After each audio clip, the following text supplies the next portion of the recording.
Larry Gómez y la doctora Kimberly Almonte. Doctores, bueno, por aquí escribe Daris Alexander por nuestro chat en el canal en YouTube y él dice, quiere saber por qué su madre le pregunta las cosas de manera repetida cada rato, todos los días. Y dice que cuando la llaman por teléfono, ella no conoce el número y como que le pregunta que quién es que le está llamando. En ese sentido, me gustaría que también puedan aclarar cuáles son esos signos que me pueden hablar a mí de que mi adulto mayor está teniendo algún tema de salud mental. Adelante. Bueno, realmente sería interesante poder evaluar a esta persona que mencionan en la pregunta, ya que eso hay que tomarlo en cuenta. Esa pérdida de memoria, ese no reconocer quién me llama, a pesar de que es un número muy persistente en Sí. llamar, preguntar frecuentemente lo mismo, ya son signos que no tienen que llamar la atención. Sí. Entonces, es interesante saber qué sería lo normal del envejecimiento y qué cosas no deberían llamar la atención, de cuidado si hay algo más, A ¿verdad? ver, aclare esa parte ahí. ¿Qué cosas son normales en la vejez y cuáles deben llamarme la atención e ir en busca de una ayuda con especialistas? Exacto, entonces vamos a empezar por lo que es esa pérdida de la memoria. La pérdida de la memoria es algo que nos tiene que llamar la atención. No es normal que de repente no sepamos cómo te llamas, quién eres tú, qué familiar eres tú, recuérdame quién eres, dónde me encuentro, una desorientación de que olvido el nombre de las calles, olvido mi ubicación, no puedo llegar a casa porque de repente olvidé por dónde se llega. Esas son cosas que deben llamarnos la atención, además de la dificultad para realizar las tareas diarias. Necesitar que una persona de repente nos asista porque se nos olvidó cómo cepillarnos, se nos olvidó cómo colocarnos la ropa. Y esas son cosas que entran dentro de lo que sería patológico y que debe llamarnos la atención para buscar algo más. Ahora bien, hay cosas que entran dentro del envejecimiento normal. De repente que se me olvide algo, de repente se me olvida una fecha. Ah, espérate, ¿cuándo es que tengo tal cosa? Se me olvidó, no recuerdo, déjame ir a buscar. Son cosas comunes. Sí. Vamos a tener también un enlentecimiento, vamos a tener que invertir mayor tiempo en aprender las cosas, en hacer las cosas. Pero ojo, invertir mayor tiempo es distinto a necesitar ayuda total para que me hagan esas cosas, Sí. a tener dificultad para realmente aprender. Entonces vamos a tener que ya cuando se trata de algo persistente, en el sentido de no te reconozco, no puedo hacer las cosas por mí mismo, me pierdo, ya son cosas que deben llamarnos la atención, ese deterioro que nos lleva a perder funciones. Entonces, doctor Larry Gómez, si yo noto estos signos que ha mencionado la doctora Kimberly aquí en el programa y decido llevar a mi paciente a consulta, ¿con quién lo llevo? ¿Con el geriatra o lo llevo con el psiquiatra? ¿Y en qué consiste esa evaluación, esa primera evaluación que se hace al paciente para poder determinar que realmente pueda tener algún tema de salud El adulto mental? mayor siempre nosotros pretendemos en una etapa inicial que lo vea el neurólogo. En este caso, el neurólogo le hace una evaluación y determina entonces en gran medida si esta persona necesita asistencia desde el punto de vista de psiquiatría o necesita también asistencia desde el punto de vista de la geriatría. El geriatra está formado en gran medida para tratar al adulto mayor, el envejeciente, pero la puerta de entrada inicial, la mayoría entran por neurología. Ahora bien, el caso de la memoria, que la doctora se refería, la memoria nosotros la dividimos en tres: memoria inmediata, memoria intermedia y memoria remota. Y la memoria inmediata es la memoria operativa del día a día. Y es lo que nos dice a nosotros, en gran medida, el funcionamiento general, cotidiano de esta persona, si necesita asistencia o si no necesita. Cuando esa persona comienza a disminuir el funcionamiento general, entonces nos llama la atención, nos mueve a preocupación permanente. Pero lógicamente hay que hacer primero, discriminar en términos orgánicos lo que está pasando orgánicamente con estudios, con pruebas neuropsicológicas, con pruebas de laboratorio, con tomografía, con resonancia magnética, con electrocardiograma, electroencefalograma, entre otros estudios, para determinar si es un paciente que es orgánico eminentemente o es un paciente que es neurológico. Hasta ahora, las pruebas que han concatenado con el paciente con Alzheimer o con otra enfermedad desde el punto de vista neurocognitivo, neurodegenerativo, es la autopsia. Cuando una persona muere, que le hacen un estudio histopatológico, eso es que cogen su cerebrito y le hacen, estudian esas células y determinan efectivamente que esa persona padeció a lo largo de su vida de Alzheimer. Bien, entonces doctor, una vez es diagnosticado el paciente, usted hablaba que la primera consulta debe ser por neurología, entonces ese seguimiento, ese manejo del paciente se da con un equipo multidisciplinario. ¿Y en qué consiste ese tratamiento? Si pudiera aclarar esta parte. Sí, cuando hablamos nosotros de interdisciplinario, hablamos de 2 o más especialidades que cada uno da su opinión desde una óptica diferente. Y entonces es lo que llamamos nosotros reunión de grupo para discusión de casos. Entonces, a partir de ahí se establece una ruta crítica a seguir, un plan de acción que nos permite a nosotros, mira, el cardiólogo sugirió esto, el neurólogo sugirió esto, el geriatra está recomendando esto, el neurólogo esto y el psiquiatra también recomienda esto. O sea, que hay pacientes que demandan la interacción de todos los especialistas de manera conjunta que permitan mejorar la vida de este paciente, pero no podemos estar ajenos también a un dato importante y son los cuidadores. Sí. Los cuidadores, el paciente que cuida a una persona con Alzheimer o con otra enfermedad neurodegenerativa es un paciente que va drenando a los familiares desde el punto de vista emocional. Los familiares se agotan y desplazan toda esa ira en el paciente, en muchas ocasiones por falta de educación y por falta de tolerancia. Y es natural que una persona que tiene ya 10, 15, 20 días, un mes cuidando a una persona y muchas veces amaneciendo, pues entonces su ánimo le cambie. Algo que nosotros nos enfocamos en los cuidadores, mejorar la calidad de vida de los cuidadores. Claro. Y para eso demanda recursos y ahí volvemos a la política pública en materia de salud mental y de protección a la envejeciente. Entonces son muchas aristas que se derivan de este problema. Sí. Miren, señores, hoy conversamos con el doctor Larry Gómez y la doctora Almonte, Kimberly Almonte, sobre la psiquiatría geriátrica.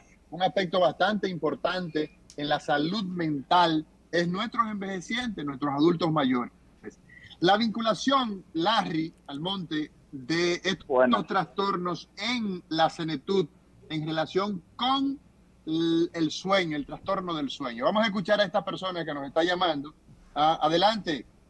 Pues buenas tardes, buenos días todavía, buenos días. ¿Podría el trastorno del sueño o el estrés de trabajo o problema personal, una persona de 44 años, perder la memoria, o sea, viene y va, no reconoce, en un momento no reconoce a nadie, no recuerda algunas cosas? ¿Por qué podría provocar esa pérdida de memoria circunstancialmente, doctor? Una persona de 44 años. Sí, nosotros debemos de ir por parte. En el sentido de la pérdida de la memoria en personas jóvenes, debemos valorar si esa persona tiene un nivel de estrés alto, porque en la medida que la persona no duerme, que no descansa, el cerebro no puede realizar funciones vitales, funciones de recuperación, que permiten que ese cerebro se recupere, descanse y entonces la memoria mejore. Pero también, conjuntamente con esa falta de sueño, puede darse lo que es la liberación excesiva de cortisol, una sustancia que va intoxicando al cerebro y que no permite que el cerebro realice sus funciones adecuadamente. Y entonces, por esa razón, por esas dos razones, nivel de estrés alto, cortisol liberado excesivamente, falta de sueño, falta de descanso, da lugar entonces a alteraciones en la memoria. A la gente que nos escucha, doctor, queremos recordarle que usted puede comunicarse con nosotros para cualquier inquietud al 809-682-9850 y también a través de la línea internacional 833-380-0062. Buenos días, adelante con su pregunta. Buenos días, bendiciones. Bendiciones para usted también, adelante. Reí como usted dijo, cuando cuidan a un enfermo X por 10, 12 días, yo tuve casi 20 años. Doctor, una pregunta. Mi tía ya murió.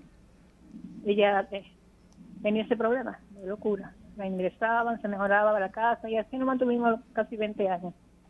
Pero ella llegó a una etapa durante como 5 años que ella no dormía ni de día ni de noche, absolutamente nada. Por aquí hay un joven que tiene ese problema que él se pasa la noche entera caminando. Él desvela a uno, porque uno vive cerca de la calle, y él pasa hablando, caminando. ¿Qué tipo de locura es esa? Gracias por su llamada. Adelante, doctor.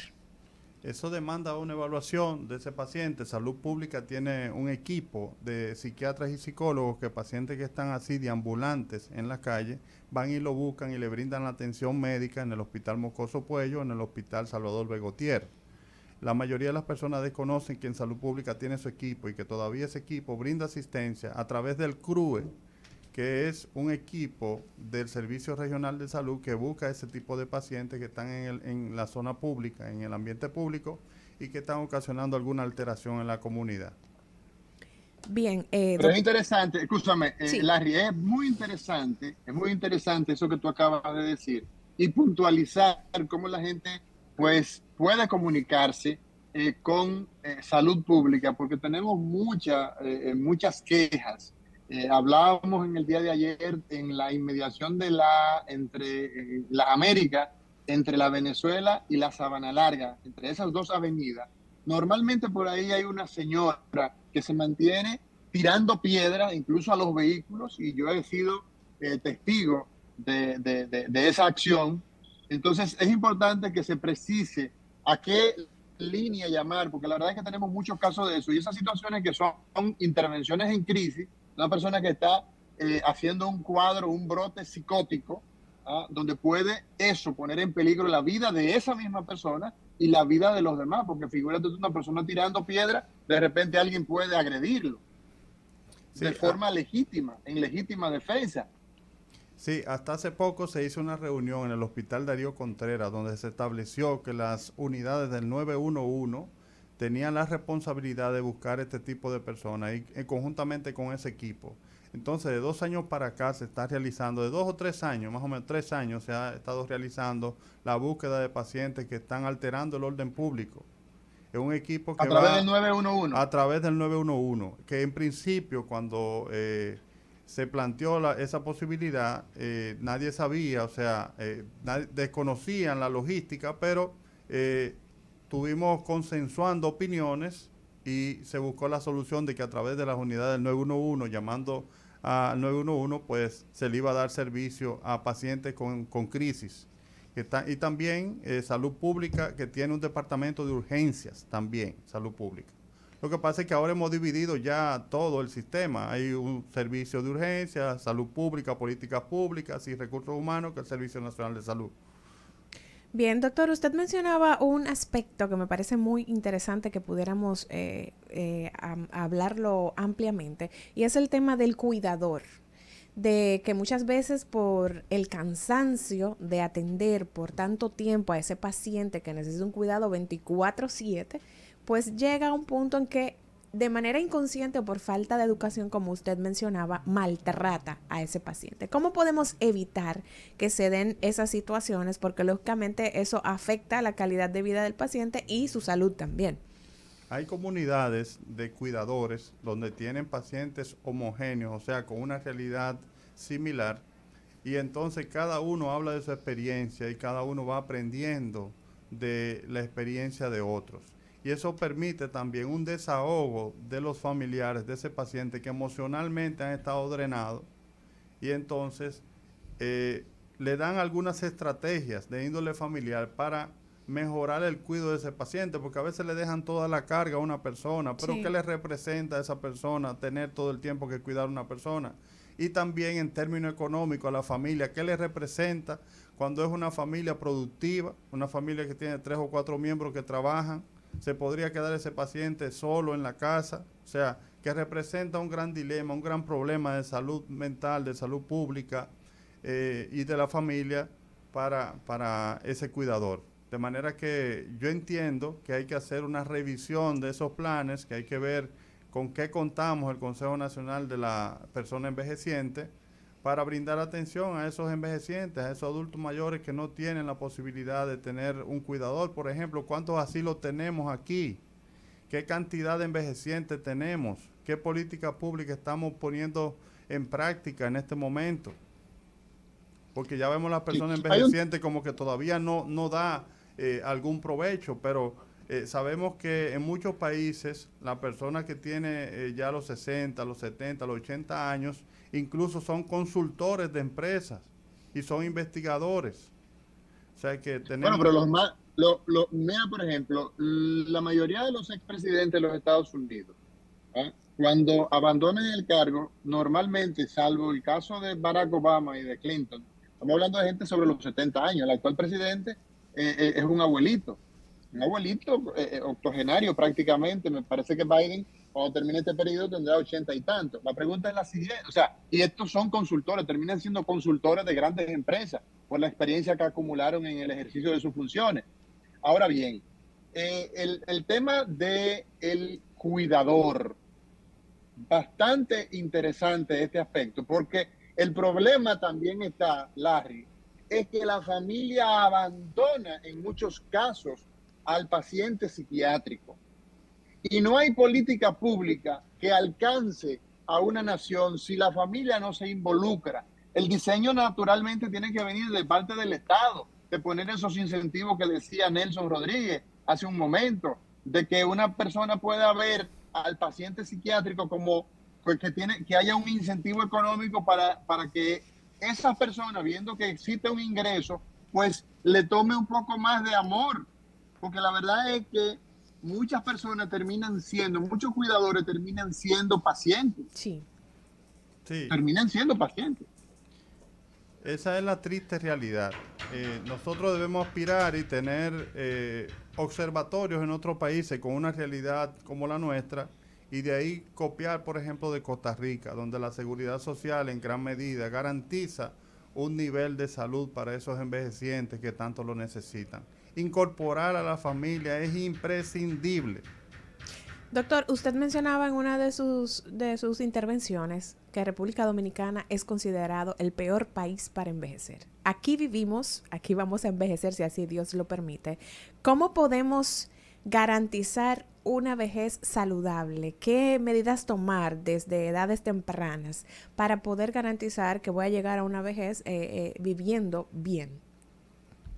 Lo que ocurre es que, por ejemplo, la Ley de Seguridad Social tiene muchas debilidades que no garantizan a la persona envejeciente envejecer con dignidad, con cierto nivel de garantía. De hecho, algunos seguros médicos después de los 65 años no le brindan servicio a algunas personas, por lo que representa eso, porque mucha gente tiene hipertensión, tiene diabetes, tiene otras complicaciones. Entonces, en términos económicos, para esos seguros no le es rentable.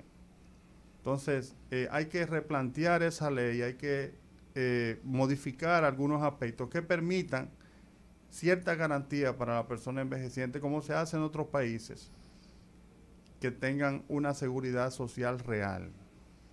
Bien, vamos a darle chance a este oyente antes de despedir el programa del día de hoy. Buenos días, Cátedra Médica. Buenos días. Yo lo que espero que muchos de nosotros que tuvimos y tenemos, yo no tengo gracias a los pacientes con ese problema, estén escuchando este programa.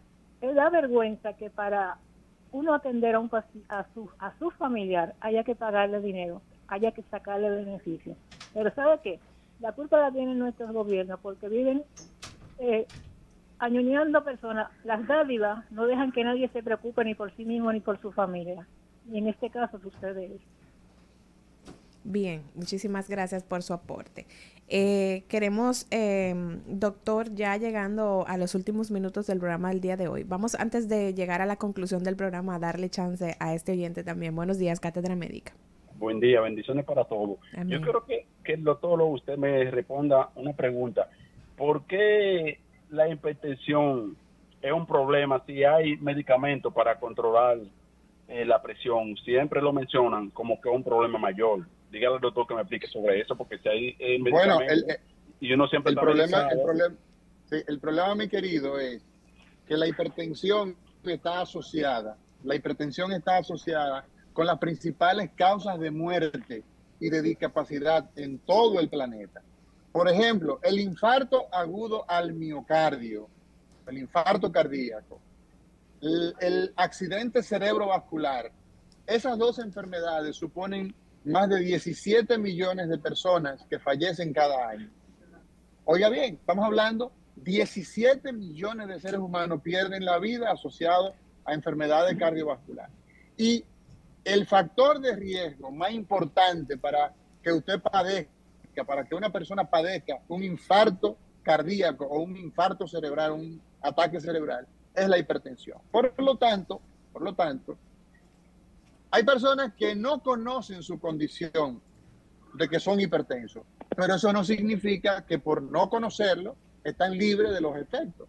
Entonces, hay personas que están usando alguna medicación, pero no está siendo efectiva.